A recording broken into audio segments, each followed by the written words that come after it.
প্রেমের সম্পর্কে বিয়ের প্রতিশ্রুতি দিয়ে প্রেমিকার সাথে একাধিকবার শারীরিক সম্পর্ক। বর্তমানে 4 মাসের অন্তঃসত্ত্বা 19 বর্ষীয়া প্রেমিকাকে বিয়ে করতে অস্বীকার প্রেমিকের।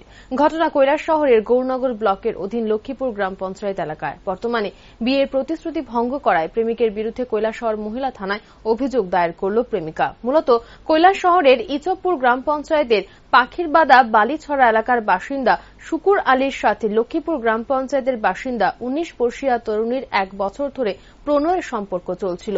ওদের সম্পর্ক এতটাই গভীর হয় যে তাদের মধ্যে প্রায়শই শারীরিক সম্পর্ক চলত। এমনকি তাদের মধ্যে চলা প্রণয়ের সম্পর্কের কথা পরিবারের লোকেরাও জানত। শুকুর আলী নিজেকে অবিবাহিত বলেই পরিচয় দিয়ে এসেছে। একাধিকবার শারীরিক সম্পর্ক করার কারণে এই তরুণী বর্তমানে 4 মাসের অন্তঃসত্ত্বা। অভিযোগ, শুকুর আলী বর্তমানে তার প্রতিশ্রুতির কথা অস্বীকার করছে। এই সন্তানটি তার নয় বলে দাবি করছে। বিগত 15 দিন ধরে সম্পূর্ণভাবে এই তরুণীর সাথে শুকুর আলী যোগাযোগ বন্ধ করে দেয়। এখন শোনা যাচ্ছে শুকুর আলী নাকি বিবাহিত।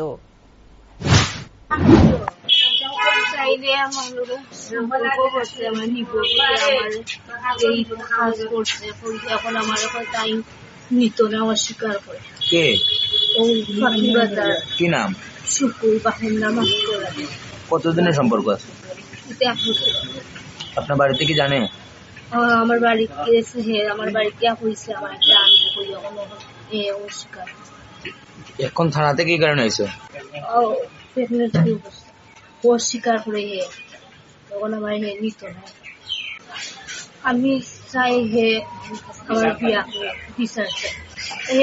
আমি এখন শুনতেছি বিয়া করছে, আমার না করছে বিয়া করছে। আমার বাড়ি কই? আমার বাড়ি লক্ষ্মীপুর।